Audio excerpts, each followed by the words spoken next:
Alors, Bernard, vous, bien sûr, vous excuserez, puisque je ne suis pas philosophe. Hein. Donc, je voudrais dédier cette journée à Michel de Guy, qui est souffrant lui aussi, et à qui j'avais dédié une journée aussi avec, dans ce cycle organisé par Lali. Et Michel de Guy, par qui j'ai rencontré Bernard Stiegler, et après une première interview. Voilà. Donc je lui dédie cette journée. Michel de Guy vous passe le bonjour, Bernard. Donc il y avait, Bernard Stiegler, urgence à vous rencontrer, vous dont la recherche sur les mutations sociales, politiques, économiques, épistémologiques et subjectives, provoquées par le développement technologique et scientifique lié à la révolution numérique, est internationalement reconnue. D'ailleurs, vous venez de Chine, où probablement vous avez travaillé avec je ne sais quelle instance. Vous, ben voilà. Alors, vous qui concevez la philosophie Bernard Stiegler comme anticipation de ce qui advient à présent, et d'ailleurs vous rendez hommage dans votre dernier livre, et je disais à nos amis que nous n'en avons que quelques-uns parce que la grande livraison de Chan n'est pas arrivée, mais nos collègues pourront les trouver chez Chan. Il y a quand même quelques exemples que j'ai été chercher ce matin chez Chan. Donc vous rendez hommage dans votre dernier livre, donc qu'appelle-t-on penser avec un A, donc penser, pansement, l'immense régression 1, donc il y aura d'autres tomes, vous rendez hommage et vous articulez les concepts pour les rendre vivants et effectifs, et pour les retravailler, de Nietzsche, Guattari, Anders, Arendt, Virilio, Lotka, Toynbee, etc. Ce que vous tentiez, dites-vous, dans votre précédent livre, dans la disruption, comment ne pas devenir fou, en parlant pour aujourd'hui d'absence d'époque. Absence d'époque. Dont Donald Trump, président Twitter, dites-vous, est le triste représentant, puisqu'élu par une opinion depuis longtemps déjà dégradée en audience par les médias audiovisuels et numériques au service de la dénéotisation. Donc tous ces concepts, Bernard vous les expliquera. De toute façon, ils sont dans les glossaires de Ars Industrialis. Donc dénéotisation, défaite de la pensée. Défaite de la pensée dont nous voyons la progression dans la montée des communautarismes, des populismes, la grégarisation des comportements, la massification du culturel en place de la culture, la radicalisation d'un imaginaire coupé des savoirs, véhiculé par l'université, l'éducation, des savoirs de la mémoire collective et individuelle, ayant pour conséquence, comme nous voyons, la multiplication des passages à l'acte violent ou la perte du sentiment d'exister. Analysez-vous. Dans votre livre de 2012, ce qui fait que la vie vaut la peine d'être vécue, de la pharmacologie, paru aux éditions Flammarion, vous appelez mécroissance, en un seul mot, je cite, la guerre économique mondiale déguisée en paix consumériste par le psychopouvoir du marketing. L'Association lacanienne internationale, Bernard Stiegler, est heureuse de vous accueillir, pour autant que les psychanalystes qui reçoivent des sujets en souffrance doivent se confronter désormais à la demande pour chacun de trouver non plus son propre désir, qui serait entravé par le refoulement, mais un toujours plus de jouissance promis par l'imaginaire véhiculé par le marketing, ce qui est quand même une demande pour un psychanalyste assez paradoxale et assez difficile à recevoir. Donc, par le marketing via les nouvelles technologies numériques. Sujet donc d'une nouvelle économie psychique, comme le diagnostiquait et le proposait en 2002 Charles Melman dans L'homme sans gravité, puis dans la nouvelle économie psychique. Bernard Stiegler, donc, vous êtes philosophe, auteur d'un nombre important d'ouvrages, je citerai très rapidement, tout ceci peut se retrouver bien sûr sur Internet, sur le web. La technique et le temps, récemment reparu, dont le tome 6 sur Freud est en préparation, Aimer, s'aimer, nous aimer de 2003, De la misère symbolique 2004, Mécréance et discrédit, tome 1, 2 et 3 de 2004 à 2006, La télécratie contre la démocratie de 2006, Prendre soin de la jeunesse des générations 2008, Ce qui fait que la vie vaut la peine d'être vécue de la pharmacologie 2012, État de choc, bêtises et savoir au XXIe siècle 2012, Dans la disruption, comment ne pas devenir fou 2016, Qu'est-ce que penser l'immense régression 2018. Je n'ai cité que quelques titres. Vous avez participé à de nombreux ouvrages collectifs avec des acteurs dont vous nous parlerez d'ailleurs. Voici Pierre-Christophe Capino, je m'en réjouis. Élément important de notre discussion. Oui, on va trouver une chaise. Et donc, vous avez siégé au Conseil national du numérique, Bernard Stiegler. Vous êtes directeur de l'Institut de la recherche et d'innovation IRI du Centre Georges Pompidou. Vous avez fondé le groupe Ars Industrialis, association internationale pour une politique industrielle de l'esprit. Donc, de la nouvelle économie psychique. Donc, selon le titre éponyme de Charles Melman, vous analysez, Bernard Stiegler, les causes. Et il nous a semblé urgent, oui, d'établir des liens entre cette absence d'époque dominée par l'hubris, le plus de jouir du discours capitaliste dont parlait Lacan, et la symptomatologie contemporaine.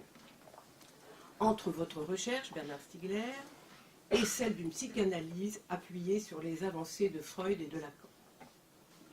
Votre recherche, celle d'Ars Industrialis, dont la nomination, donc association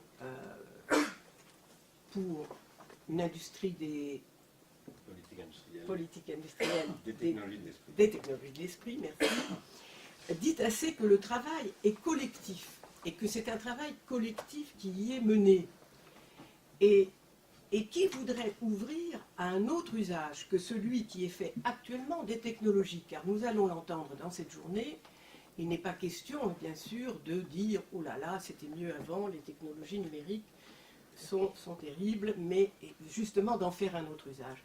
Et là où j'ai été extrêmement attirée par votre pensée, c'est qu'il me semblait que, voilà, tout à coup, il y avait là un penseur et un acteur du politique et du social et de la philosophie et de la pensée qui enfin répondait à des questions contemporaines que les psychanalystes, dont les psychanalystes voient les effets, voient les conséquences.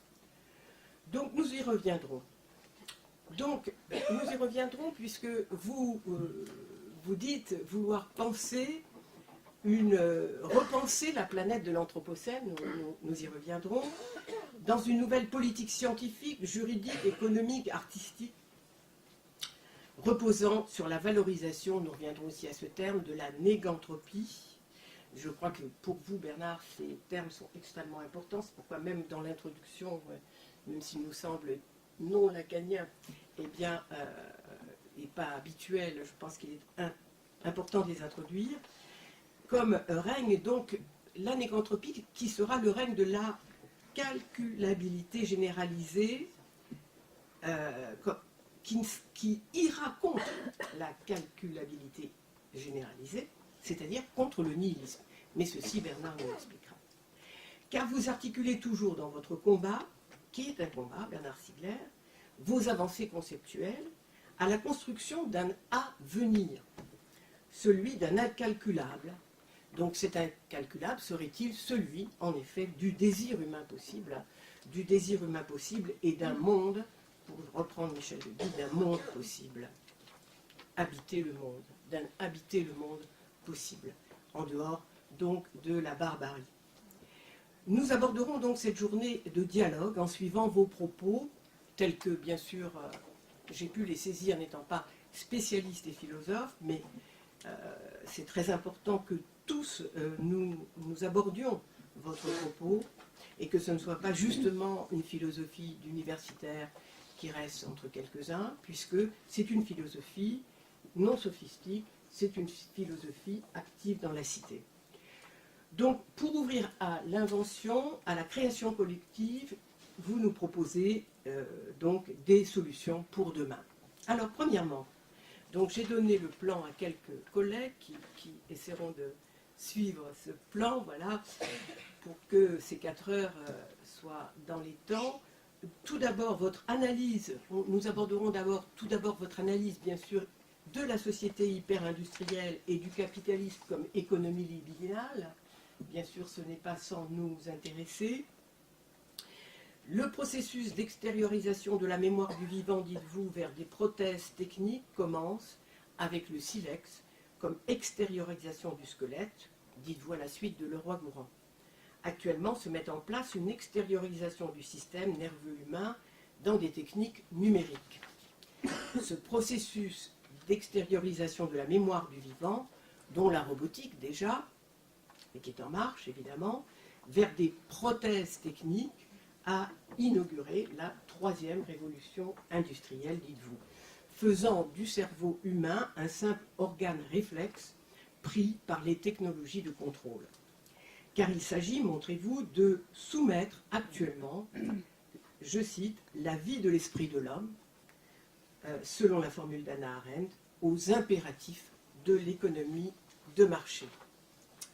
Il s'agirait d'organiser une société, si l'on peut encore l'appeler ainsi, de consommateurs de plus en plus addictifs.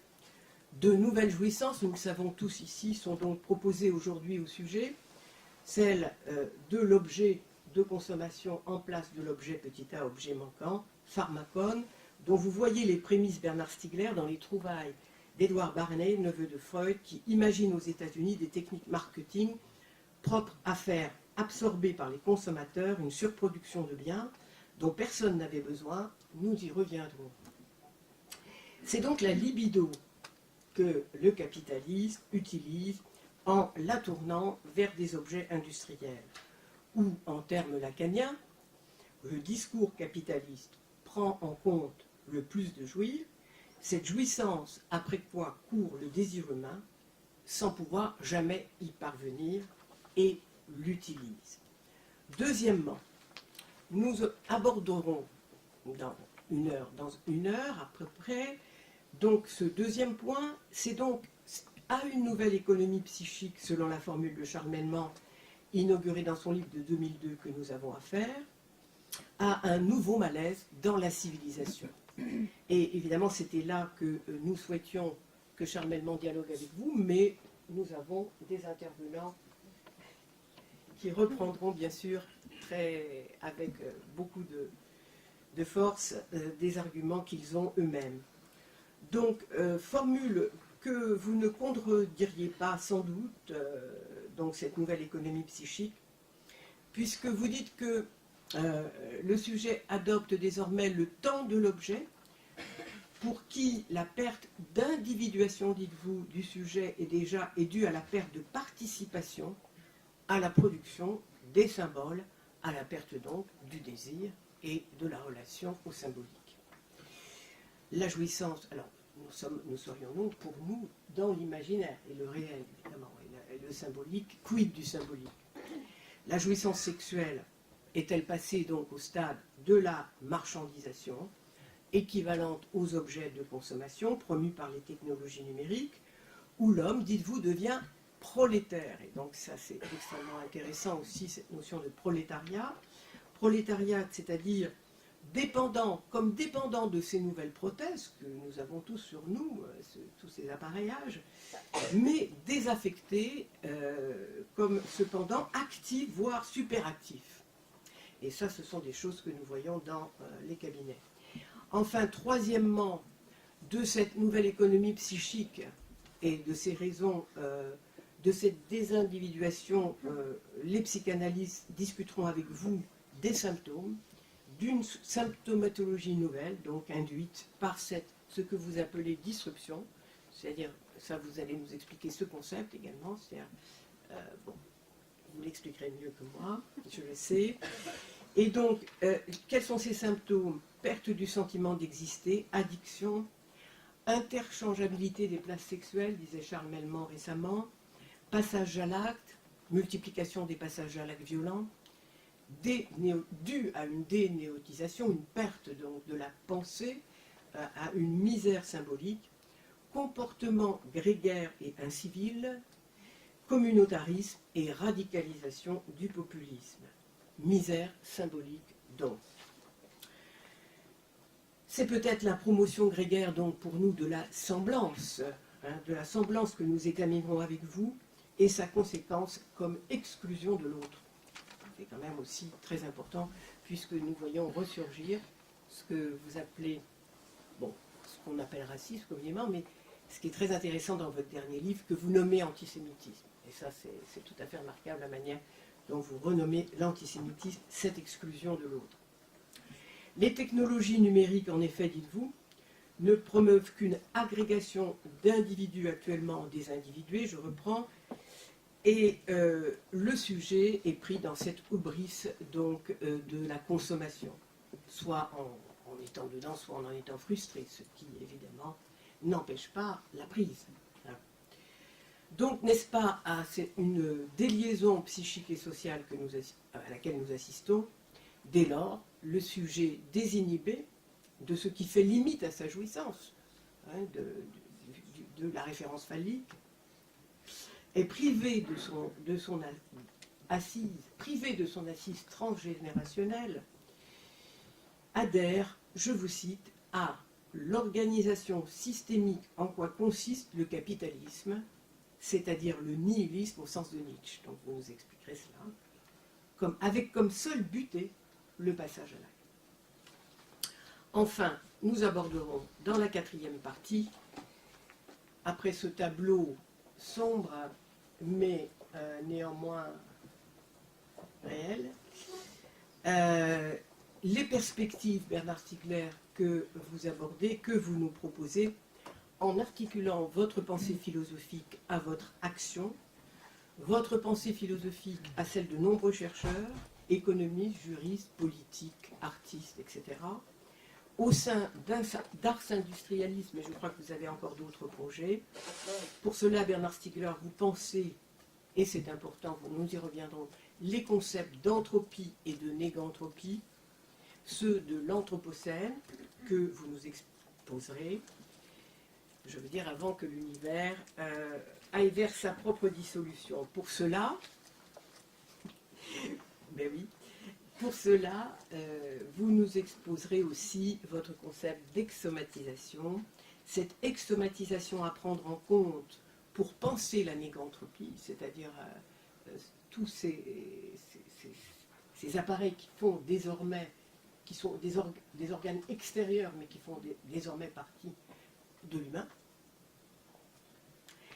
Et probablement la philosophie ne l'a pas, ou en tout cas ne l'a pas tellement pensé dans les années 70-80. Vous reprenez justement les textes qui l'ont déjà pensé avant vous, cette exsomatisation, et qui était probablement, dites-vous, un manque dans la pensée pour ouvrir à des perspectives nouvelles, qui ne seraient pas seulement, justement, comme nous l'avions fait dans les écoles, être sur nos savoirs, accrochés à nos savoirs, en disant il faut absolument les transmettre, dans la mesure où nos savoirs sont un peu obsolètes et n'ont pas pris en compte une révolution industrielle sans précédent. Voilà, donc, pensez avec vous impossible à venir, où l'inconscient ne serait plus colonisé, dites-vous, par une technologie mise au service d'une mimétique consumériste, mais possiblement en partage du sensible, d'un sentir noétique de la pensée, qui est en chacun de nous création et art. Et ça, évidemment, en tant qu'écrivain et poète, je ne peux être que sensible à l'articulation aussi que vous faites à l'art et à la création comme nécessaire à la construction d'un symbolique nouveau. Et donc, fondement, assise du travail du psychanalyste de la cure pour nous, avec lesquels nous vous Patrick Guillaumard, donc psychiatre et psychanalyste, Marc Darmon, psychiatre et psychanalyste, Pierre Christophe, philosophe, psychanalyste, Gérard Amiel, psychiatre et psychanalyste, s'entretiendront avec vous et j'espère nos collègues, j'entends entre autres Pascal Bellon-Fourcade qui travaille ces questions, psychiatre et psychanalyste, Pierre Marchal de l'association freudienne belge et Anne Josse et Ali en même temps, peut-être Pierre Harel de Grenoble, et vous tous, bien sûr. N'hésitez pas à poser vos questions à Bernard, puisque nous l'avons de sa descente d'avion. C'est un privilège, évidemment. Et donc, créance esthétique qu'il faudrait ouvrir dans un rapport au désir et à la sublimation, et évidemment à l'éthique, c'est-à-dire pour nous un nouage du réel, du symbolique et de l'imaginaire. Merci à tous donc à l'avance de cet échange. Merci Bernard d'être venu de Roissy et de Shanghai. Eh bien, je prends la parole. Ah oui. Merci beaucoup à vous Esther. Je suis vraiment très heureux. Vous m'entendez ? Je suis vraiment très heureux d'être ici. Je remercie aussi Charles Melman de sa confiance. Je sais qu'il ne peut pas être là, mais qu'il a soutenu cette initiative. J'en suis très satisfait parce que, évidemment, les thèses qu'il défend depuis 2002 ne me sont pas étrangères. Voilà. Et d'ailleurs, dans ce tome 6 de La technique et le temps, Inch'Allah, je dialoguerai avec son analyse de la nouvelle économie psychique. L'homme sans gravité a évidemment joué un rôle important dans les points de vue que j'ai pu essayer de développer. Je veux aussi remercier Michel Deguy, qui donc malheureusement ne peut pas être là, mais voilà, je pense bien à lui et je sais que voilà, qu'il est là à travers vous aussi, Esther. Indépendamment, enfin pas indépendamment, mais outre ce que je vais dire sur ce qui se passe dans la société aujourd'hui et qui interrompt énormément de choses, c'est aussi ça qu'on appelle la disruption, il y a quelque chose de spécifique dans cette histoire-là et que j'analyse du côté de la philosophie, si je puis dire, plus ou moins de façon autorisée, du côté de la psychanalyse en prenant des risques. Je ne suis pas analyste, je n'ai pas été analysant. Etc. Je ne me suis pas livré à cette pratique thérapeutique qu'est la psychanalyse. Je l'ai toujours regretté d'ailleurs, mais c'est comme ça. Alors. Vous avez une réponse là, nous dirons que ce n'est jamais trop tard. Oui, alors j'en ai parlé avec un psychanalyste psychiatre aussi qui m'a dit ne les écoutez pas. Il m'a dit il ne vous faut pas de psychanalyse maintenant. Charles Melman, vous l'aurez peut-être dit, mais il n'est pas là. Il ne me dit pas c'est trop tard ou autre chose, mais voilà. Donc je l'écoute puisque c'est mon interlocuteur en psychopathologie. Voilà. Alors quant à la psychopathologie, j'ai commencé à en parler vraiment de manière explicite, centrale même, dans la série que vous avez indiquée tout à l'heure, Esther, qui s'appelle Mécréance et discrédit, donc qui est paru sur 3 années, et dont le dernier tome, j'ai oublié le titre d'ailleurs, est une discussion, contestation des lectures de Herbert Marcuse et des interprétations que Marcuse fait du principe de plaisir, du principe de réalité en particulier, qui est évidemment une interprétation extrêmement importante puisqu'elle a joué, comme vous le savez, un rôle assez central dans ce qui s'est passé en 1968, pas simplement en France, en Californie et dans le monde entier, hein, en Allemagne bien sûr.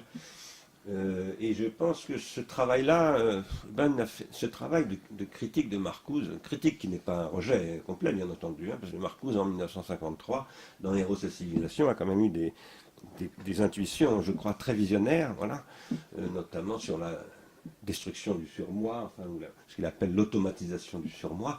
Donc c'est quelqu'un que je lis avec attention et une très grande considération, mais en même temps je pense que le texte donc, qui s'appelle L'homme unidimensionnel est assez catastrophique dans son interprétation de Freud, et que dans la mesure où ce qu'on appelle la French Theory, que j'ai beaucoup fréquenté, enfin je me suis formé dans cette fréquentation-là, a posé que l'aliénation n'était plus la question, que donc ça ne valait pas le coup de discuter avec Marcuse, par exemple. On a laissé dans l'ombre, en fait, beaucoup d'ambiguïtés, et parfois en répétant ces ambiguïtés, en les reformulant autrement, mais inconsciemment, et de manière, je crois, très préjudiciable à la pensée psychanalytique et à la pensée philosophique.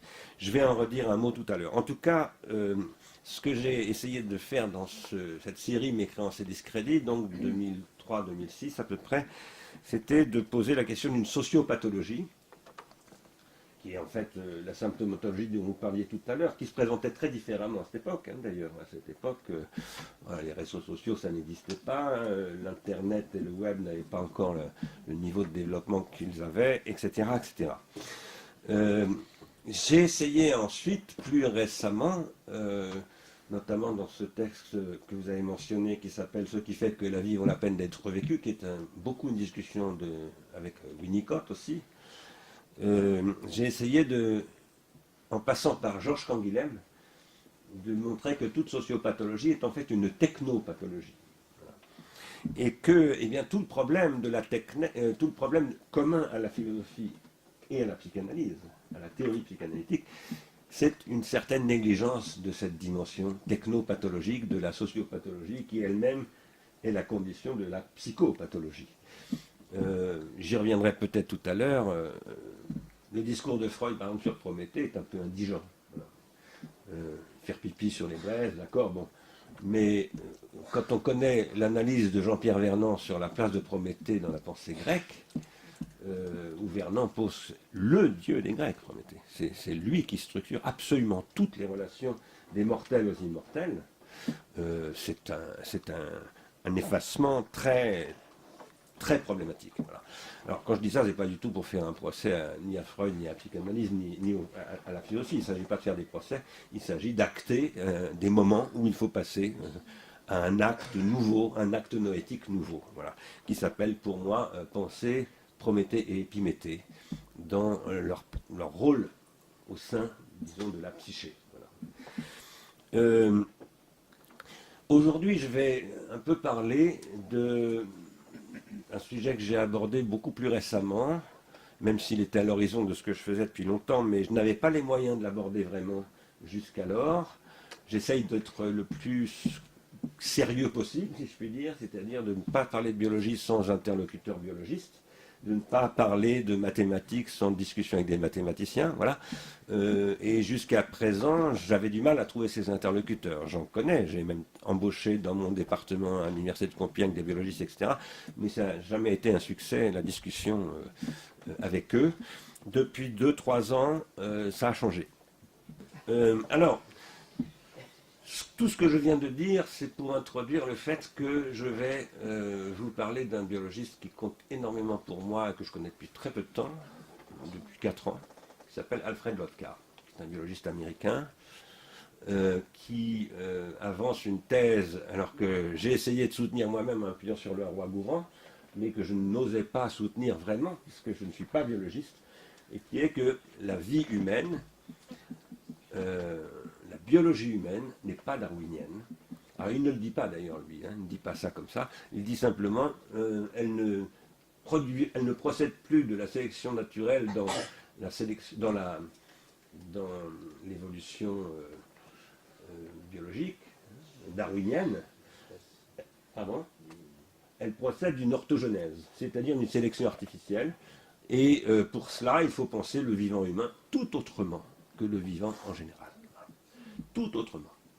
Ça, c'est extrêmement important, évidemment. Depuis que je connais ce travail, et là, je vous donne une référence qui se trouve extrêmement facilement, c'est 1945, Human Biology, donc c'est une revue américaine, où il y a cet article d'Alfred Lotka qui fait 25 pages, hein, donc, alors qu'il ne sera pas développé plus avant, parce qu'il meurt un peu de temps après, il est vieux quand il écrit tout ça, donc il meurt 1 an ou 2 plus tard. Aujourd'hui, je travaille sur ce texte avec un biologiste et un mathématicien. Le biologiste, c'est Maël Montéville, je ne sais pas s'il est là, mais il était question qu'il vienne aujourd'hui. Et le mathématicien, c'est Giuseppe Longo, qui est aussi aujourd'hui un spécialiste des mathématiques du vivant, c'est-à-dire les mathématiques à l'œuvre en biologie. Donc c'est à partir de ces échanges qui sont assez intenses en ce moment sur ces sujets avec eux que je vais avancer ce que je vais vous dire maintenant.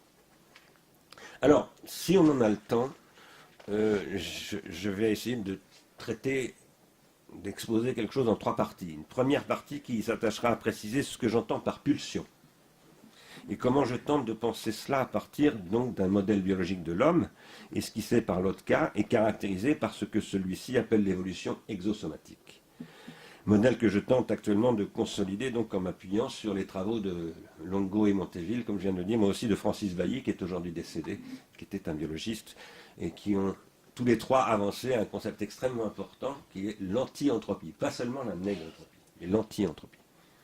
La deuxième partie revisitera la vieille notion de philia, en posant que les êtres vivants, appelés humains, sont sociaux, comme dit Aristote, et cela signifie pour moi qu'ils vivent dans ce que je vais appeler des complexes d'organes exosomatiques partagés. Par exemple, cette pièce, c'est un organe exosomatique qui appartient à l'association lacanienne internationale et qui constitue une association justement, parce que ce genre voilà, ça s'incarne dans des espaces qui sont des organes exosomatiques. Une rue, comme dit Heidegger dans Sein und Zeit, c'est pour moi, alors lui il appelle ça un instrument pour marcher, moi j'appelle ça un organe exosomatique qui ouvre un espace public, et qui crée des réalités publiques collectives. Voilà. Et ici, je ne sais pas si j'aurai le temps de me référer vraiment à Henri Bergson, mais je pense beaucoup aux 2 sources de la morale et de la religion de Bergson, au tout début, où Bergson soutient que les êtres vivants en général sont liés par ce qu'il appelle lui des obligations, mais ça décrit la philia d'Aristote ou la solidarité organique de Durkheim, hein, ce sont les mêmes notions, et que Bergson décrit dans le cas des sociétés humaines comme des liens ouverts. Et alors, quand on dit ouvert, commence à pointer, pour ceux qui s'intéressent à la biologie, les questions de négentropie. Puisque si, par exemple, on se réfère à Ludwig von Wirth-Alanfi, un biologiste allemand, voilà, qu'est-ce que c'est qu'un être vivant? C'est un système ouvert qui produit de l'entropie, comme tous les êtres vivants, mais qui a une capacité, par son ouverture, à différer son entropie en produisant de la négentropie. Donc j'introduis, en fait, en dialoguant avec vous sur ce registre-là, dans la psychanalyse, des questions d'entropie et de négentropie, dont le premier à l'avoir introduit est Sigmund Freud. Au-delà du principe du plaisir, mobilise le concept d'entropie et en quelque sorte anticipe celui de négentropie qui n'existe pas encore à cette époque-là, mais il définit l'éros comme un processus de négentropie. Voilà. Lacan s'y est aussi référé d'ailleurs, mais chez Lacan, la référence passe par la théorie de l'information. Et pour moi, la théorie de l'information, c'est une interprétation très particulière et problématique, je dirais, de la théorie de l'entropie et de la négentropie. La troisième partie tentera d'analyser la situation présente, donc la symptomatologie dont parlait Esther Tellerman, qui est caractérisée, donc, selon moi, par l'exploitation industrielle, systémique et computationnelle, ça c'est très très important, c'est-à-dire basée sur le calcul, sur la calculabilité, des traces que produisent les êtres exosomatiques. Alors les êtres exosomatiques produisent des traces en permanence. Parler, c'est produire des traces, qui d'ailleurs vont devenir des traces verbales dans le cerveau, etc. etc. Mais faire la cuisine, travailler à l'usine, etc., c'est aussi produire des traces. L'exosomatisation produit des traces absolument en permanence, mais dans la société actuelle, ces traces s'appellent des data. Et ces data se substituent à ce que, depuis Husserl, en m'appuyant sur Husserl, j'appelle les rétentions et les protensions. Et alors là, je ne vais pas réexposer quelque chose que j'avais exposé dans le 2e tome de la misère symbolique. J'avais essayé de montrer que Freud, au-delà du principe du plaisir, pose le problème du système perception-conscience, analyse donc des questions de traces, mémorisation, etc. Bon, Derrida avait beaucoup parlé de tout ça.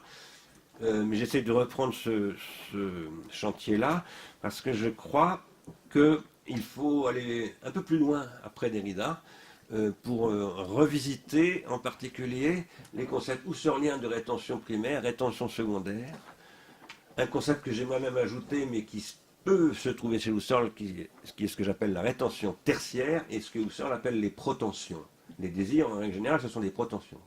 Les pulsions aussi, je vais y revenir. Et donc je pense qu'aujourd'hui, il faut relire tout cela. Pourquoi? En particulier parce que les technologies actuelles de ce qu'on appelle la data economy, ce sont des technologies de rétention et de protention. Cher Bernard, est-ce qu'on peut vous interrompre parce que pas comme ça, ou vous préférez des questions après? Parce que là, Pierre-Christophe Cacclino avait une question à vous poser. D'accord, je préfère après, mais faisons une exception, il faut toujours faire des exceptions.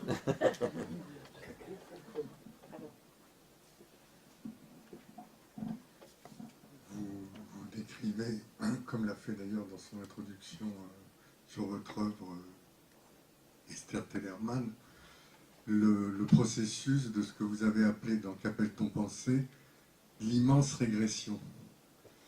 Et l'immense régression qui se situe notamment au niveau de l'exosomatisation des organismes vivants aujourd'hui, cette immense régression, vous la caractériseriez comme une opération qui traverse à la fois le processus productif et d'autre part l'inscription dans ce processus productif des pulsions individuelles qui sont en quelque sorte récupérées par la machine automatique et admis à une certaine toxicité pour laquelle vous pensez, c'est le cas de le dire, un nouveau concept. Et j'aimerais quand même que, parce que j'ai été très frappé par ce livre qui m'a énormément plu, Qu'appelle-t-on penser, vous transformez le mot penser, P-E-N-S-E-R, en mot penser, P-A-N-S-E-R. Car ce que vous faites en ce moment, c'est d'essayer de penser nos plaies. Alors j'aimerais que, peut-être en réorientant un peu votre propos, vous nous parliez de ce que ça veut dire que de produire du pharmacone pour un processus de régression qui semble, comme vous le dites, immense.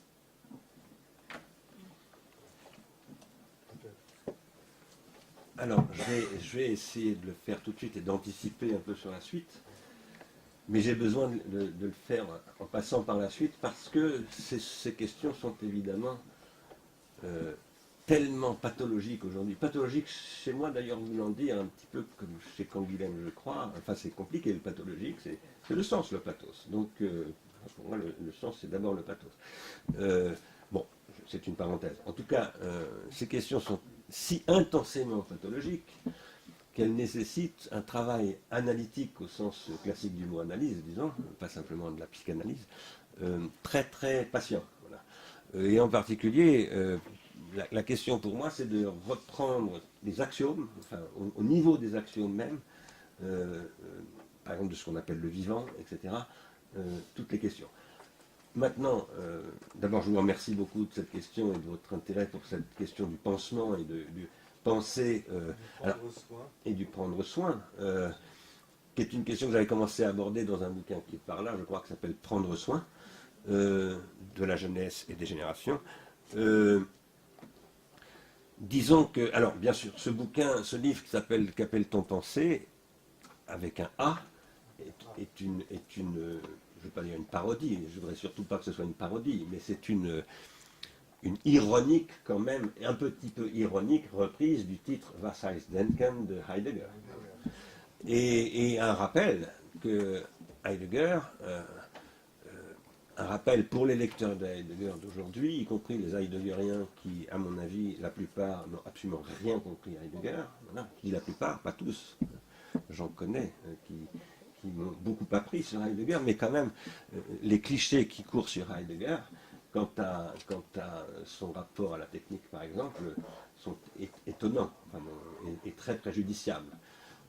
Alors, quoi qu'il en soit, Heidegger, au départ, et en particulier en 1927, dans Sein und Zeit, il pose que penser, c'est-à-dire questionner l'être et être questionné par l'histoire de l'être, et que ce questionnement est une zorgue, c'est-à-dire un souci, mais on peut traduire aussi ça par soin. D'ailleurs, prendre soin, en allemand, je ne me souviens plus de la traduction, ça a été traduit en allemand, mon livre là, je parle, et c'est Zorg qui a été. Donc la question de la Zorg chez Heidegger est originelle, et d'ailleurs, elle vient aussi de son impetus d'abord théologique, puisqu'au départ, Heidegger, c'est quelqu'un qui veut devenir prêtre, c'est tardivement qu'il se tourne vers la philosophie, finalement. Y compris pour des raisons médicales, puisque l'évêque de son diocèse le rejette comme prêtre parce qu'il est malade, parce qu'il le considère comme pas suffisamment en bonne santé. Enfin, si j'en crois les biographies, je ne suis pas du tout un spécialiste de Heidegger, en particulier pas de sa biographie, mais en tout cas, Heidegger va développer cette notion de la pensée comme pansement, si je puis dire. C'est ce que j'essaye aussi de retrouver chez Foucault, chez le dernier Foucault, d'en prendre soin, là, puisque la deuxième partie est consacrée à Michel Foucault, que Foucault a retrouvé lui-même chez Piradeau. Bon. Et j'essaye de ramener cela en passant par Nietzsche aussi, où j'essaye de montrer que Nietzsche a été, à mon avis, extrêmement mal lu, et que la personne qui m'a, moi, appris à lire Nietzsche, c'est ma fille Barbara, parce que avec cette liberté qu'a la jeunesse, jeune par rapport à moi, elle a pu lire Nietzsche tout à fait autrement que moi, parce que moi j'étais très très très dépendant de Foucault, justement, de Deleuze, de Derrida, de Lyotard et tout ça, de Heidegger aussi. Et en fait, elle a ouvert des possibilités de lecture de Nietzsche qui m'ont permis de faire une proposition de réinterprétation tout à fait différente, en particulier de Zarathustra. Voilà. J'essaye de montrer que précisément Zarathustra, alors ça Nietzsche l'a toujours dit, de toute façon, il s'agit de soigner, d'être le médecin de l'époque, ça Nietzsche a toujours revendiqué cela, contre la vision platonicienne du médecin, cela dit, mais j'essaye de montrer que chez Nietzsche, lorsqu'il dit il faut commencer non pas par l'étonnement, comme chez Aristote dans les métaphysiques, mais par l'effroi, il pose le problème de ce que nous vivons aujourd'hui. Pour moi, le premier à anticiper l'Anthropocène, par exemple, c'est Nietzsche. Mais très très tôt. Avec les chemins de fer, les réseaux, Chemin de fer, réseaux télégraphe, etc. L'hubris de la technique qui fait brusquement entrer dans l'époque, l'hubris de la technique qui fait brusquement entrer dans l'époque et qui annonce précisément la technosphère dans laquelle nous sommes plongés d'une façon radicalement aliénante. Tout à fait. C'est bien ça. Tout à fait. Et avec des analyses de la souffrance de l'appareil psychique, qui sont pré-freudiennes, mais qui sont stupéfiantes, d'acuité, d'actualité, malheureusement, d'actualité. Parce que la souffrance de Nietzsche lui-même, d'abord. J'essaye de rappeler, quand même, parce qu'on nous a fabriqué un Nietzsche qui dit oui à tout, voilà, l'affirmation du devenir, etc. Mais il faut le lire, quand même. Nietzsche, c'est pas ça. Nietzsche, c'est d'abord une souffrance terrible, voilà. Et la nécessité de surmonter l'effroi, comme il dit. Donc, pour pouvoir être affirmatif chez Nietzsche, il faut d'abord avoir subi l'effroi, avoir rencontré l'effroi, et ne pas l'oublier, c'est-à-dire toujours être conscient, craindre ce qui est à l'origine de l'effroi. Donc il faut, voilà, ça ne veut pas dire du tout que les lectures de Deleuze et de Guattari soient sans intérêt, ou pas du tout, hein, je pense. D'ailleurs, j'essaye de montrer que Deleuze reste tout à fait important, et que même Guattari a changé par rapport à ça en 1989. Guattari, subitement, a changé de ton complètement. Mais par contre, je pense qu'il y a un travail sur Nietzsche qui reste à faire, voilà, et que j'essaye d'ouvrir en m'appuyant sur Barbara. En tout cas, vos livres sont des livres pour contrer l'effroi. Ah oui, pour le courage. Pour le courage et pour contrer l'effroi, parce que l'effroi est là, dans la technosphère, et que, vous le dites aussi de façon souvent très juste dans votre livre, l'effroi suscite un désir de pharmacone, c'est-à-dire de soins, qui tombe à côté et qui empire la réalité. Tout à fait. Et ce désir de pharmacone qui tombe à côté et qui empire la réalité, c'est le bouc émissaire. C'est pourquoi nous sommes dans ce que j'appelle l'immense régression, partout dans le monde, hein, absolument partout. Il n'y a pas une région au monde aujourd'hui qui échappe à ça, parce qu'il n'y a pas une région au monde qui échappe au smartphone. Alors je ne suis pas en train de dire, parce qu'il ne s'agit pas de faire du smartphone un bouc émissaire, justement le smartphone, ça n'est pas un bouc émissaire, ce n'est pas un pharmacos, c'est un pharmacone. Et c'est parce que nous n'arrivons pas à soigner ce pharmacone, à prendre soin de ce pharmacone et à soigner avec le pharmacone, que du coup, nous cherchons le pharmacos, c'est-à-dire celui sur lequel on va se décharger de sa souffrance en faisant donc un bouc émissaire. Bon, c'est un sujet que j'avais essayé d'aborder, je dis essayé parce que ce bouquin avait étonnamment pour moi fait flop.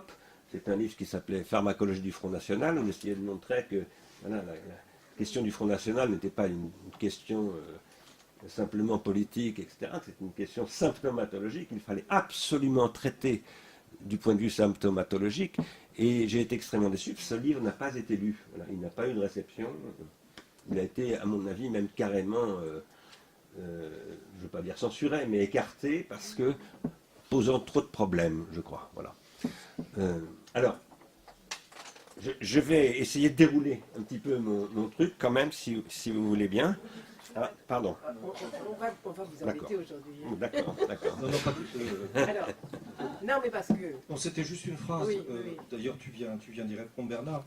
Au début de cet après-midi, qui est fort et intense, je pense que c'est assez important, pendant que nous avons encore l'esprit à peu près frais, si je peux dire, que tu développes même de façon assez systématique le point où tu en es de ta pensée, de ta réflexion et de l'évolution de tes questions, dans la profusion de ton œuvre, hein, Ouais. pour que cette espèce de profusion ne nous empêche pas, en tout cas au début, d'entendre le cap, si je peux dire. Voilà. C'est ce que je vais essayer de faire. Je vais essayer de faire un petit peu le point par rapport. Alors, je ne vais pas redévelopper des choses, même si on y reviendra dans la Ce que tu discussion. voulais dire aujourd'hui. Voilà, je vais essayer de développer cela. Alors, ce que je voudrais introduire aujourd'hui, bon, c'est le concept que je revendique comme étant le mien, mais qui s'appuie sur un concept de Husserl, et que d'ailleurs Derrida, en quelque sorte, exhumé sans véritablement le poser comme tel. J'avais un différent avec Derrida sur ce point, parlons clairement. C'est donc ce que j'appelle la rétention tertiaire. Et qu'est-ce que c'est que la rétention tertiaire? C'est ce dont Husserl parle dans pratiquement sa dernière œuvre, qui n'est d'ailleurs pas une œuvre, c'est une conférence qui s'appelle, très connue maintenant, grâce à Jacques Derrida, L'origine de la géométrie, et qui est un texte et une conférence absolument paradoxale, puisque Husserl a passé 40 ans, plus que 40 ans de sa vie, à poser que la phénoménologie repose avant tout sur l'exclusion de toute empiricité de la sphère constitutive, et donc de toute technique, de toute expérience même. Hein. Il faut partir de ce qu'il appelle la sphère transcendantale, l'ego transcendantal, et d'un seul coup, en 1936, il pose « Oui, mais la géométrie sans l'écriture, c'est pas possible. » L'écriture, c'est un artefact, c'est une technicité. Et il va plus loin, il dit c'est pas simplement l'écriture, c'est les techniques de polissage du marbre, c'est l'arpentage, etc., etc. Donc d'un seul coup, il ruine d'une certaine manière toute la phénoménologie. C'est absolument stupéfiant de voir à quel point aujourd'hui les phénoménologues ne disent pas un mot de cela. Voilà. Si je dis qu'il le ruine, c'est parce que il avait posé en 1905, tout à fait au début de ce séminaire qui s'appelle Les leçons pour une phénoménologie de la conscience intime du temps, que si on voulait penser le temps, il fallait le penser à partir des concepts qu'il appelait rétention et protension, et en particulier protension primaire, c'est-à-dire ce que je retiens dans ce qui passe, c'est-à-dire le temps de la perception elle-même, qui est le présent, mais où il y a déjà quelque chose qui est retenu. C'est là que Derrida va dire, ça c'est la trace, et donc ce présent n'est pas du présent. Et la rétention secondaire qui est la mémoire au sens propre, au sens habituel. Voilà. Et Husserl dit qu'il faut distinguer les deux. Si on ne distingue pas les deux, on ne comprend rien en fait. Et il a tout à fait raison, et il précise d'ailleurs que ce n'est pas lui qui pose ça le premier, c'est Saint Augustin. Voilà. Mais lui, il va le systématiser, et il va à partir de là proposer un concept de protension, et essayer de constituer non pas une économie psychique, mais une économie noétique des rétentions et des protensions, où tout à coup, en 1936, apparaît la rétention, ce que j'appelle moi la rétention primaire et que lui décrit comme l'écriture. Mais à partir du moment où l'écriture peut rentrer, tout peut rentrer. Tous les artefacts peuvent devenir en fait des rétentions tertiaires. Et c'est là évidemment que je me tourne vers Freud. Par exemple, la question du fétichisme. Voilà. Le fétiche, c'est une rétention tertiaire, typiquement. L'objet transitionnel, qui n'est pas la même chose que le fétiche, mais qui a quand même des points communs avec le fétiche, de Winnicott, c'est une rétention tertiaire. Tous les objets, enfin tous, peut-être pas tous, mais la plupart des objets qui sont signifiants dans l'interprétation du rêve, ce sont aussi des rétentions tertiaires, c'est-à-dire des artefacts, etc., etc.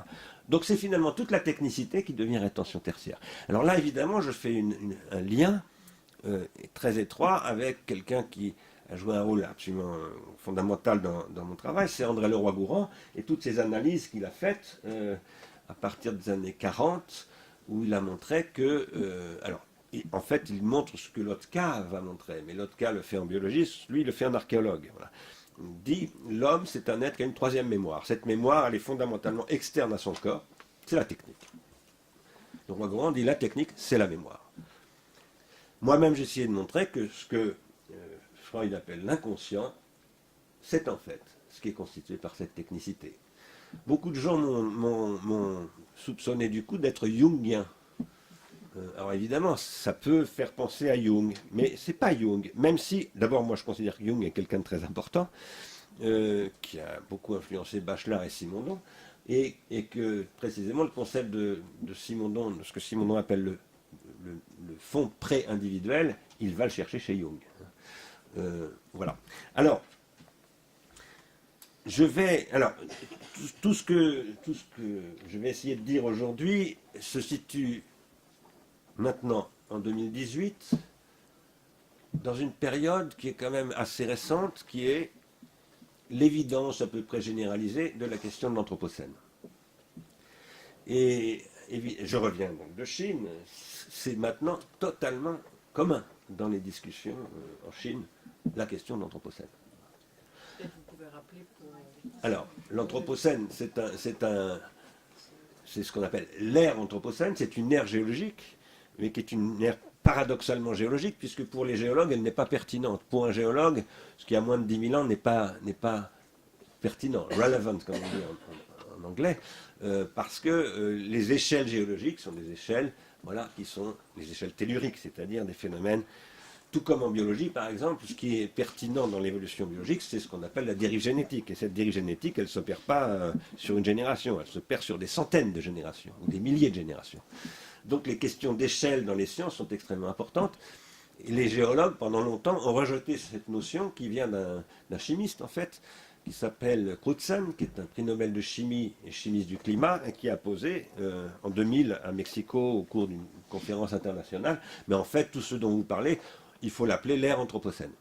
C'est-à-dire le moment où l'homme est devenu une puissance géologique, aussi importante que les puissances telluriques. Voilà. Elle transforme le... Voilà, modifie la dynamique de ce que depuis 1926, avec Vernadsky, on appelle la biosphère. Voilà. Ça, c'est quelqu'un que je vous recommande de lire. Si vous n'avez jamais lu Vernadsky, c'est extrêmement important. Vernadsky, ça a été très longtemps dénoncé par... je dirais l'establishment scientifique comme étant voilà, une élucubration d'un chimiste soviétique. Et en fait, non, Vernadsky, c'est le premier en fait à parler de l'Anthropocène. Et c'est une approche du vivant extraordinairement intéressante, puisque lui, il dit, moi, je suis pas biologiste, donc je ne suis pas en mesure de vous parler de ce que c'est que le vivant du point de vue, par exemple, de l'évolution, etc. Mais par contre, je suis chimiste, et ce que je peux vous dire, c'est que par exemple, le calcaire que vous trouvez dans une ville qui s'appelle Paris, toutes les pierres sont du calcaire, et bien c'est le vivant qui a produit ce calcaire. Voilà, ce n'est pas une production de la physique. L'oxygène qui est sur Terre est produit par le vivant, ce n'est pas une production de la physique. Et donc, il fait des quantifications alors, par milliards de tonnes produites, voilà, aux échelles de siècles et de millénaires, en disant, voilà, le vivant a produit tant de milliards de tonnes, ou de milliards de tonnes de ceci, de cela, donc le calcium, l'oxygène, bon, je ne vais pas rentrer dans les détails, et c'est absolument fascinant. Il montre que la biosphère, la planète Terre, entre la lithosphère et la stratosphère, il y a une couche très mince, en fait, où les êtres vivants peuvent se développer, l'humus, donc les bactéries qui sont sous terre, anaérobies, comme on dit, jusqu'aux animaux qui vivent en haut voilà, dans les airs jusqu'à 10 000 km d'altitude, 10 km d'altitude environ. Il y a là quelque chose qui se produit. Il dit, pour moi, c'est une usine chimique, en fait. Et du coup, il dit, il faut développer une nouvelle discipline qui s'appelle la biochimie. C'est très, très, très important. Parce qu'il montre aussi, par exemple, que ce que produit le vivant, c'est une nécromasse. Pas simplement une biomasse, mais une nécromasse, et que le vivant se nourrit de la nécromasse. J'essaye, moi, de montrer dans Qu'appelle ton pensée, je commence à le montrer, qu'il y a ce que j'appelle une nécromasse noétique. Par exemple, il y a une bibliothèque, là, au fond, pour moi, c'est une nécromasse noétique.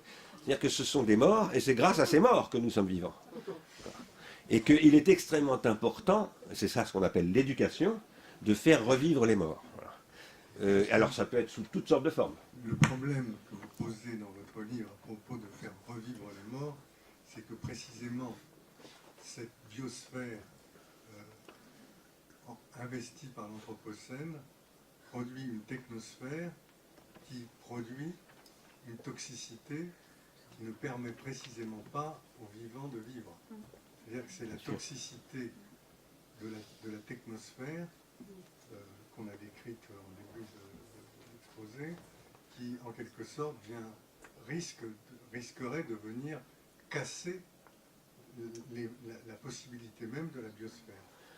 Tout à fait. Le premier qui a posé ce problème, c'est Vernadsky lui-même, en 1926, donc dans la biosphère.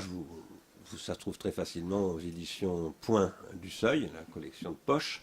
C'est un petit livre, hein, c'est 150 pages. Donc. Et à la fin de la biosphère, Vernadsky cite deux personnes qui sont devenues très très importantes pour moi. Alfred Whitehead, d'une part, j'en parlerai pas aujourd'hui, mais enfin si vous le souhaitez, j'en reparlerai, je vous dirai pourquoi il est très important pour moi. Et justement, Alfred Lotka. Dès 1926, Vernadsky a repéré Lotka. Non seulement il l'a repéré, mais il l'a rencontré.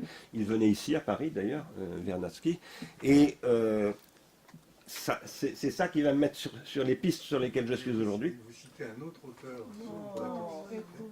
Non, mais c'est important. C'est important parce que ça permet aussi. C'est un autre Il est auteur difficile, Bernard.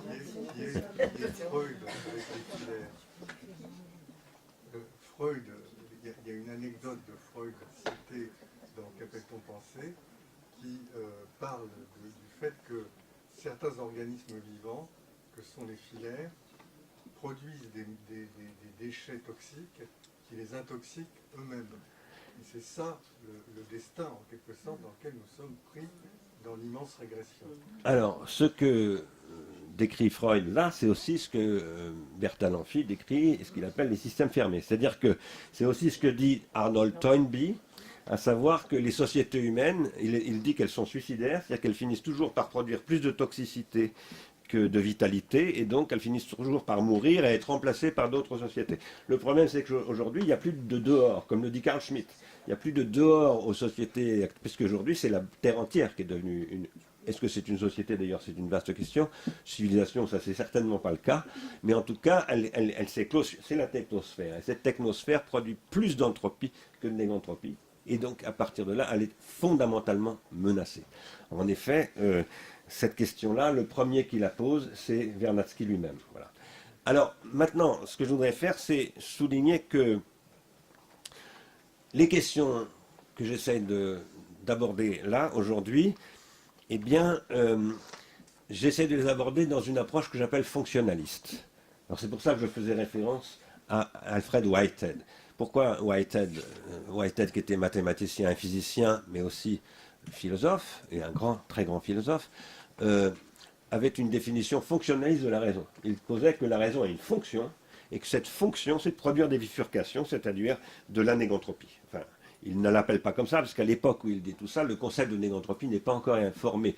Ce concept, il vient de Erwin Schrödinger, il était formé en 1944. Donc, quand Whitehead écrit, ce concept n'est pas encore connu. je développe un point de vue fonctionnaliste, et si je vous le dis, c'est parce que je combats aussi le point de vue fonctionnaliste, comme vous tous, parce que je pense que tous les psychanalystes combattent le behaviorisme et le comportementalisme, et le comportementalisme, c'est un fonctionnalisme vulgaire, voilà. Très très vulgaire et très dangereux. Pourquoi? Parce qu'il fonctionne. Et il fonctionne, et ce fonctionnement s'appelle le capital. Voilà. Le behaviorisme, c'est en fait une métaphysique du capitalisme, voilà. Et d'un capitalisme bien spécial en plus, qui est le capitalisme américain, voilà. Qui repose sur le concept d'information et qui exploite les technologies de l'information pour imposer son point de vue fonctionnaliste, qui est un point de vue qui repose sur la calculabilité. Je crois qu'il ne faut pas abandonner le concept de fonction à ces fonctionnalistes-là, il faut le récupérer, et je pose que Freud était lui-même fonctionnaliste. Dans l'esquisse d'une psychologie scientifique, c'est un point de vue fonctionnaliste qu'il a sur le cerveau, sur l'appareil psychique, et je pense qu'il faut réinvestir ce point de vue-là, à une époque où, par exemple, par ailleurs, les neurosciences tentent de s'approprier tout cela en effaçant absolument tout ce que... Enfin, pas absolument tout, parce qu'il y a quand même des gens en neurosciences qui lisent Freud, par exemple... j'arrive plus à retrouver son nom, Eric, un grand Américain qui a eu un prix Nobel de médecine, Kandel, merci. Voilà, il y a de très grands neuroscientifiques qu'il faut lire. Hein, il n'y a pas que des adversaires ou des ennemis dans ce monde-là, heureusement. Il y a Marianne Wolf aussi, avec laquelle j'ai un petit peu travaillé, etc. Mais ce que je crois, c'est qu'il faut se réapproprier un point de vue que j'appelle moi néo-fonctionnaliste. Voilà. Pourquoi? Eh bien parce que le point de vue de l'exosomatisation n'est pas compréhensible si on n'a pas un point de vue fonctionnaliste. Voilà. L'exosomatisation, qu'est-ce que c'est? C'est donc une thèse que développe Alfred Lotka en 1945. Il l'a d'ailleurs esquissé dès 1900, je ne me souviens plus très bien, mais enfin dès les années 20. Lotka, en fait, au départ, c'est pas un biologiste, c'est un mathématicien. Il se met à faire des mathématiques pour la génétique des populations. Bon, évidemment, depuis très longtemps en biologie, hein, on utilise les mathématiques pour les grands nombres, la gestion des problèmes d'évolution au niveau des populations. Mais par ailleurs, il utilise aussi les formalismes de la théorie de l'entropie qui vient de la thermodynamique de Ludwig Boltzmann, etc., etc. Et il va essayer de regarder le vivant à partir de la théorie et des formalismes de l'entropie. Il va se rendre célèbre d'ailleurs à cause de ça, avec ce qu'on appelle l'équation de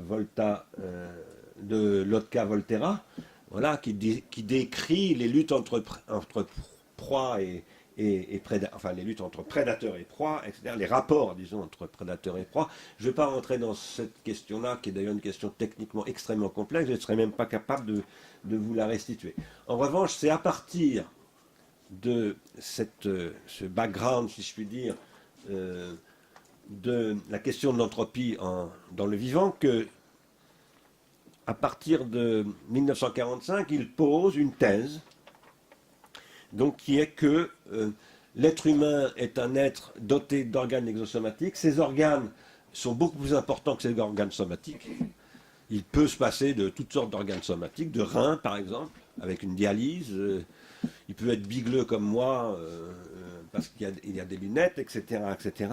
Ça peut aller extrêmement loin, hein, comme Stephen Hawking par exemple, qui était absolument privé d'à peu près tout. Enfin, pas de tout, il avait encore un cerveau et un cœur, mais quand même, ça marchait très très mal, en plus son système nerveux et tout ça, ça marchait très mal, il ne pouvait plus parler.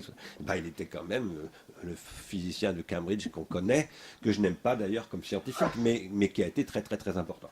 Donc Lotka dit, chez l'être humain, la sélection naturelle des organes endosomatiques, c'est pas le truc le plus important. C'est pas sans importance, mais c'est pas la question fondamentale. La question fondamentale, c'est la sélection des organes exosomatiques. Et cette sélection, eh bien, il dit elle est orthogénétique. Ça veut dire quoi? Ça veut dire qu'elle est produite par des processus d'adoption qui sont endogènes à l'organogenèse, et donc ils ne dépendent plus de la lutte pour la vie, pour parler très clairement. Donc on n'est plus dans le modèle biologique. Et là, il dit cela, qu'est-ce qui le fait si je puis dire, excusez-moi cette expression très familière, se lâcher sur ce sujet, parce que c'est quand même très risqué, quand on est en 1945, de tout à coup dire des choses comme ça qui vont contre Darwin. Hein. Enfin, pas contre Darwin d'ailleurs, mais contre le darwinisme, voilà. Contre ce qui va devenir le néo-darwinisme à partir des années 50, avec la structure de l'ADN. Eh bien, c'est en fait les effets de la Deuxième Guerre mondiale. Puisqu'il est... D'abord, il est appelé à se prononcer sur un rapport sur les effets de la guerre sur les populations civiles et en particulier en Europe. Il est absolument horrifié de ce qui s'est passé, mais il avait déjà été horrifié en 1922 dans un premier texte sur les effets de la Première Guerre mondiale. Voilà. Il dit en fait les organes exosomatiques, c'est d'abord des organes de destruction. Voilà. Ça se développe d'abord comme organe de destruction. Et donc, alors il ne l'emploie pas le mot, c'est moi qui l'emploie comme ça, je reprends un mot un terme de Socrate, ce sont des pharmacas. Donc il pose un problème de pharmacologie. Il ne le dit pas comme tel, hein, il n'emploie pas ces mots-là, c'est mon interprétation, hein, on n'est pas obligé de la suivre. Mais moi je dis, en fait, ce que dit Lotka, c'est que le problème de l'homme, c'est le pharmacone. Voilà.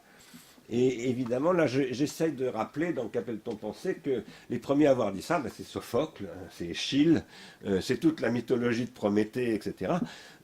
Sachant que, voilà, pour moi, la tragédie grecque, qu'est-ce qu'elle dit? Elle dit, ce qu'on appelle les hommes, les mortels, ils sont voués à l'ambiguïté, c'est ce que dit très très bien Jean-Pierre Vernant, ils n'en sortiront jamais, parce que c'est leur condition pharmacologique. Remède ou poison. Et donc, remède ou poison, et la question, c'est là qu'apparaît le soin, c'est-à-dire la zorgue ou le penser avec un A. L'être humain, par exemple, lorsque Canguilhem, mais aussi Whitehead, parce que là-dessus c'est très très proche, Canguilhem et Whitehead, disent le savoir, ça a une fonction. Quelle est la fonction du savoir? Et je parle du savoir sous toutes ses formes. Savoir éduquer son enfant, savoir faire la cuisine, savoir jouer au foot ou savoir résoudre une équation. Le savoir qui est vraiment un savoir, il faut préciser qu'est-ce qu'on appelle un savoir. Parce que savoir résoudre une équation, c'est pas forcément un savoir en fait. D'ailleurs, un algorithme peut faire ça. Et c'est pour ça que ce n'est pas forcément un savoir. Qu'est-ce que c'est que le savoir? Eh bien, c'est ce qui vient réduire l'entropie, c'est-à-dire la puissance destructrice, et augmenter la négantropie, c'est-à-dire la puissance curative ou remédiante. Voilà. À partir de là, la question qui se pose, c'est comment redéfinir le savoir. Ici, bon, je ne suis plus du tout mon texte, hein, donc tant pis, je vous l'enverrai si ça vous intéresse. Oui, mais évidemment. Je vous l'enverrai. Je pense qu'ici, il faut dire que pour moi, aujourd'hui, ce qu'on appelle la biologie, ce qu'on appelle les mathématiques, ce qu'on appelle la physique, ce qu'on appelle les savoirs en général, ce ne sont pas des savoirs.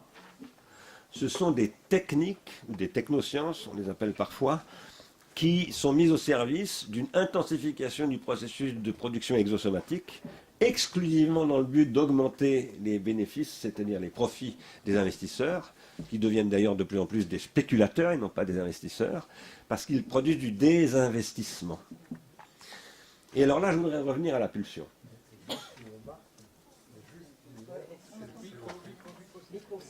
C'est ce que vous appelez le triomphe du non-savoir. Voilà, c'est ce qui produit, c'est ce qui conduit au non-savoir. Et j'essaye de montrer que ce que Hegel appelait le savoir absolu est en fait un non-savoir absolu. Voilà. Alors, ici, je voudrais revenir sur la question de la pulsion.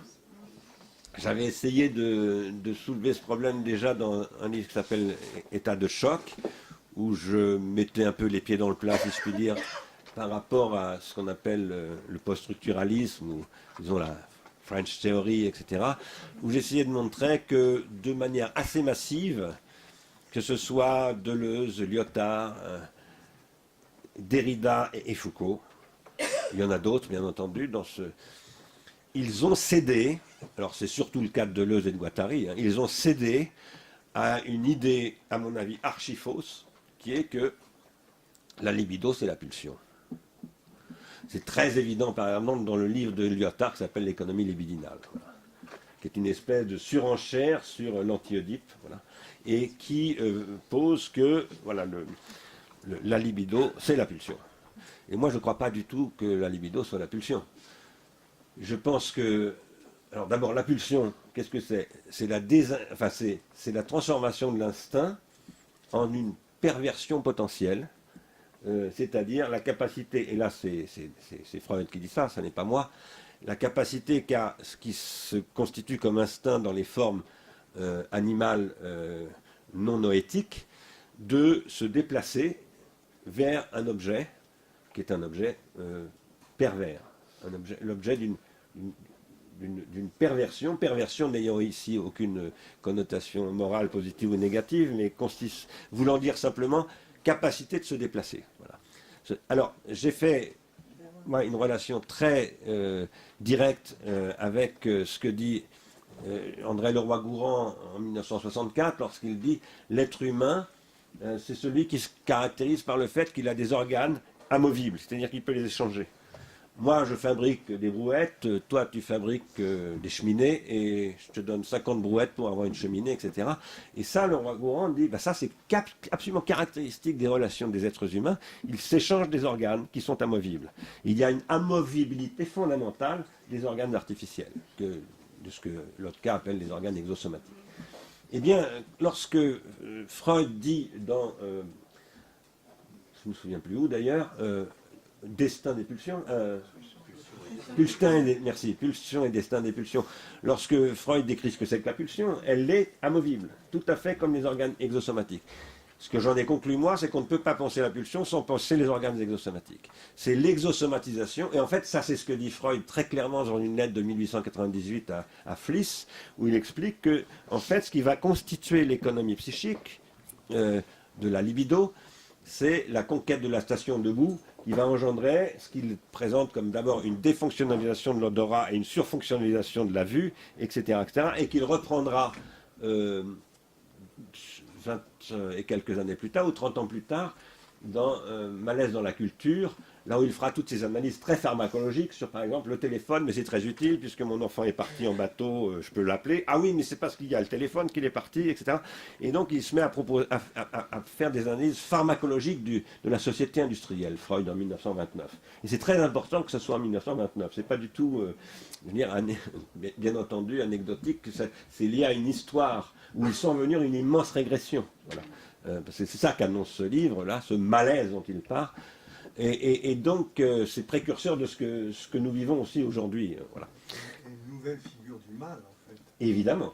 Évidemment. C'est le mal, et ce que vous dites, il est littéralement incarné par la technosphère. Oui. C'est la technosphère qui engendre ce mal consistant à intoxiquer les vivants. Avec ce problème qui est que ce n'est que la technosphère qui peut engendrer le bien qui permettra de les désintoxiquer. Et qui est de l'ordre de l'improbable. Et donc du possible. Et donc du possible, voilà, exactement, et même du miracle. Voilà. Puisque et ce que j'essaie de dire dans Qu'appelle-t-on penser, c'est qu'il faut croire au miracle. Parce que si on ne croit pas au miracle, on ne peut croire absolument à rien du tout. Et donc il y a des miracles, évidemment. S'il n'y avait pas de miracle, il n'y aurait rien. Voilà. Tu crois au miracle? Oui, absolument. Oui, absolument. Je crois au miracle. Dans la théorie des systèmes, ça s'appelle une bifurcation. Donc, ce que j'essaye de dire, j'aime bien le dire aux religieux, parce que ça m'arrive d'aller voir les religieux, et j'aime bien leur dire que la première théorie de l'entropie, c'est le livre 3 de la Genèse, tout redeviendra poussière, et que la première théorie de la négantropie, c'est les évangiles, c'est-à-dire, voilà, oui, mais Jésus est là, qui fait des miracles. Si vous regardez ce que dit Bertalanffy, pas seulement Bertalanffy, toute la théorie des systèmes dynamiques, ouverts, un système ne peut pas anticiper sa bifurcation de l'intérieur. Donc, ça lui apparaît forcément comme un miracle. Voilà. Et donc, ça se présente toujours comme l'impossible, et donc comme l'improbable absolu. Ça veut dire, pour être très précis, que ça n'est pas calculable. Alors, je tiens à préciser quand même